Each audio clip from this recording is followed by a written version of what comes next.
because I used my conical fermenter and I sold it to someone else. And then it was a 5-gallon conical fermenter. Okay. And then, so with a 5-gallon stainless steel pot on top, or more, bigger than that. And what happens is, there's not enough weight. Well, unless I'm wrong, unless you use this and you found differently, that the yeast would not come out because there's not enough weight pushing down on the side. This is pressurized. Oh, this is pressurized. Yes. Should I explain it to you? Then I'll explain it to you then. Well, it's pressurized because it's fermenting. Yeah, here's what I do. Okay. Here's what you do. Okay. So You know how to load this thing, obviously. Right. You get your wort into the bucket, right? Right. It's sitting on the bucket. You chilled it into the bucket, right? And you put your yeast in there. Then this part here shoves into the bucket. You know, this gasket has got. This goes on top? Starts out the bucket. Oh, it starts out on top. Oh, this is designed to do in a bucket. It's a bucket, right? Oh, I see. Okay. So you can use a 7.5-gallon bucket. What size is this? This is 5-gallon. 5-gallon, right? And then this adds about another gallon. It's Right. A gallon and a half, I see. okay? So this is like got O-rings, double O-rings on the outside. You mold these out too? Yeah. Wow. And it's got double Pretty O-rings nice, on the inside. pretty heavy duty gasket. Yeah. See the O-rings So on? nothing's going to leak out. No. Once you put it in there. So you shove it in, yeah. Right. And then you got this ring Right. that grabs on this lip Right. and on the lip on the bucket. Oh, I see. Okay.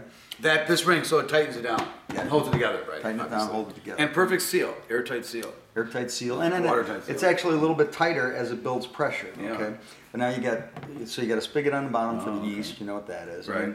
And you can dispense out of this one. Right. And is this is drilled out to 3/4 NPT. The nice thing is it's got it looks like a large port. Yeah, it's a large Pretty port. large port. This isn't exactly the right. No, it might not be the right one. You want to do it so it sort of works with some of the other equipment out there.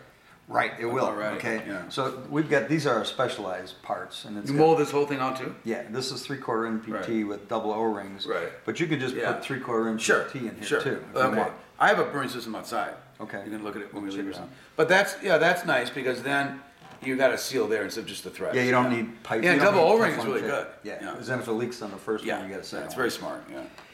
And then, then over here, we've got a double, these are both pressure leak valves, okay, that are both set for 15 PSI, or you can reduce it if you want to, you can turn it to reduce the pressure if you want.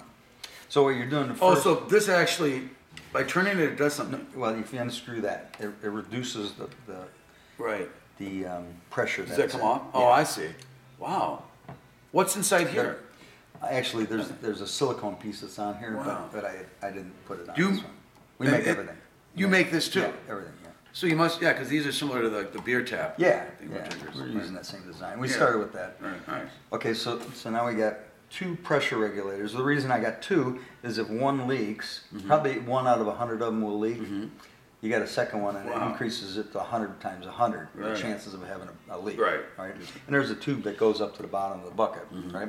So say your first day of fermenting while the yeast is multiplying, you might just leave this open, both of these open, and put a cup there, to catch any foam that comes out. Okay. So the first... Because there's a tube up here. This tube goes all the way to the all the way base to of the the top. bucket. Right. I see. And so then after a day or so, or 2 days, or whatever you want, you shut both of these, right? Then it builds pressure up to up to 15 is the most you can go. Right. And so the beer is being carbonated while you're fermenting, right? Wow.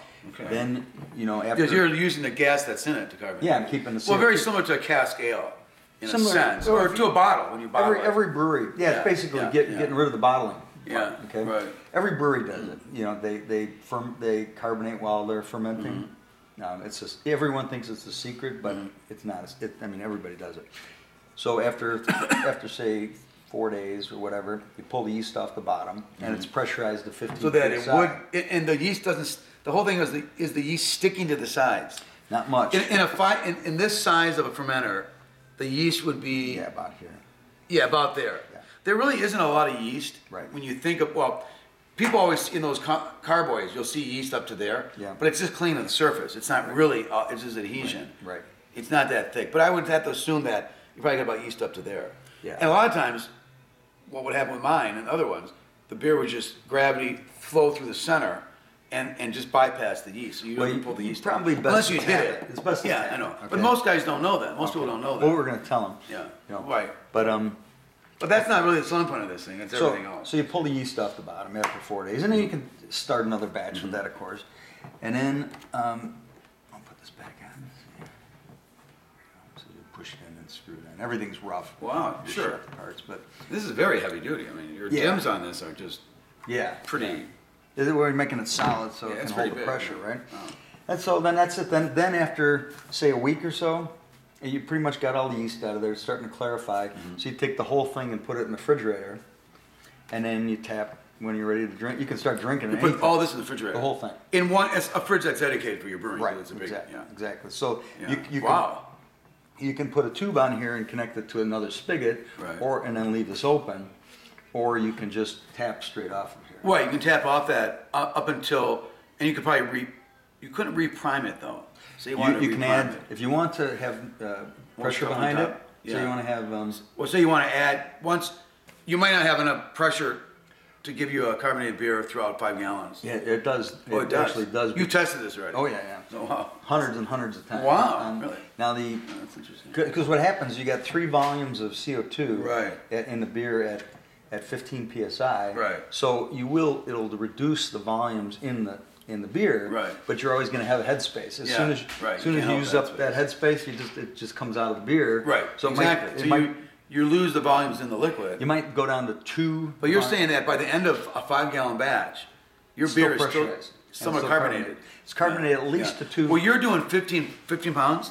Yeah. And actually, when I do beer, I mean, I might carbonate at 15, but Right. I carbonate at about 15, serve at 5 or 7 or 8. And you could, if you wanted to, just release all the pressure and put your CO2 tank connect up to here. Sure. This is 3/4 Oh, yeah. MPT. So- You leave those Oh, open. you gotta mold out Well, one then piece. you for could it. say that you wanted more height here. Yeah. You could just go to Menards and make it taller. Some people want absolute see. minimum height, right? Okay. Some people want Oh. it right at the minimum. So- some people want more height. They got more room, so they go, the taller these legs are, the better. And again, you have 5 gallons of liquid in here, which weighs a 40 good pounds. amount. It's 40 8 times 5, 8 pounds. Yeah, 40 pounds. Yeah. They gotta lift that And shake it, right? Shake And it. flip it. Why shake it? Well, because you got to oxygenate it, right? Oh, that's right. Oh, to ferment it right initially. yeah. So you get your beer. Actually, shaking. I've read every book from years and years. Some people might shake it. Some people could probably inject their own. While it's upright, they inject their own gas into it. Usually, you could do You that. could But I always just oxygen. shake it. It seems Yeah. It That's works. fine, you Yeah. know. But say you're like this when you. Oh, I see. It's on this way, of course. Yeah, Right, like right, this right, to right, start with, right. and you got beer up that's- to here, right? Well, that's and you just flip it over. Yeah. shake. Yeah, You can just flip it. It's probably all you.